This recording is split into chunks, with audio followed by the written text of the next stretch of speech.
Hi, I'm Paul Hetherington, and I've made a Gotham Theater Batman model. It's basically like a 1940s comic book cover.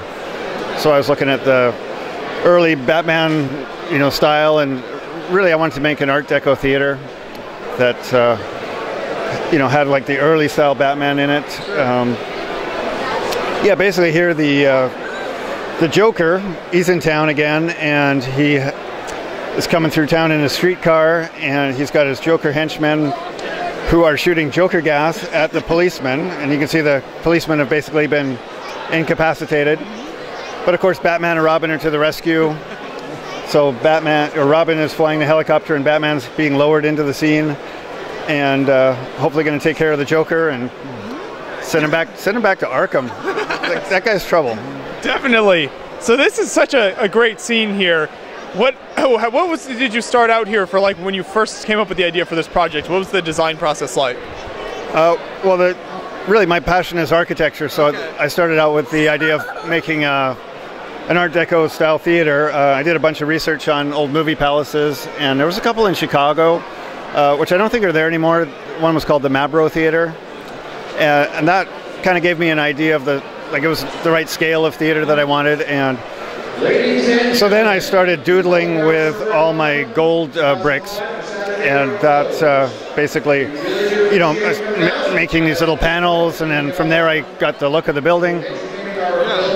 And then it kind of evolved from there, and I knew I wanted to do a backdrop with the Batman logo to make it kind of like a giant comic book cover. Sure, yeah, and I think it's definitely recognizable like that. Obviously, you've got some cool moving parts in here. How did you decide to incorporate those? Well, it's kind of my signature, I suppose. I did the Joker's Funhouse before, which had a lot of automation, so this was kind of the continuation of that. Basically it's all power functions, and everything's based on a cam motion that, brings everybody to life. The one thing I have learned is that as soon as you automate one figure, then the rest of the figures don't look right if they're not moving, so then you're committed to doing the whole scene. Okay. Yeah. Right, so then you've got to go all the way through the build. Go all the way in, yes. Yeah. So I noticed it's kind of layered here as you kind of go back further with the city scenes and stuff. How did you do that? Was that difficult to do, or you just kind of build each layer back? The buildings were a little bit of a challenge. Thank God for Google. I just Google stuff, and I'm like, okay, how have other people... Nobody had really done this in LEGO, like, to my knowledge. So I basically looked at old comic books and, realized that just the black and yellow against the red wouldn't look good, so it needed a third or a fourth color, the dark gray. Basically the outlines. So I looked at it was inspired by a lot of old comic book art. Okay. Yeah. And what's this breakdown like then for transportation? Is it all one piece, or how does that work? Yeah, it's all one piece.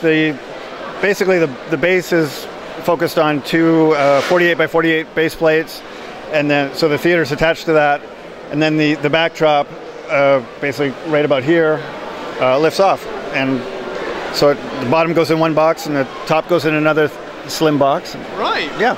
Okay, so it works everything's fairly sturdy then? Nothing too falling apart or anything like that? No, the most fragile part is probably the streetcar and the gun. I used the new Friends balloon to make it was like a perfect circus cannon. And, that's a little bit fragile. But apart from that, no, it's been really good. The automation has been held up for 3 shows now, so it's run for 3 weekends without really having to do anything to it. Right. I should say the helicopter is powered by an old... I think it's a control center thing. It's got a record and play function or feature, so you can basically you can record a 30-second sequence of 3 different motors, and if you record it and you hit the play button, it'll loop it. And so a lot of people think I'm using Mindstorms, but I'm actually not. I'm going extremely low tech. Okay. With like 1988 technology. Sometimes the older stuff is better for some situations. Yeah, absolutely. Well, that's awesome, and this is an incredible build here. I really appreciate you talking to us about it. Thank you. Hey, thank you.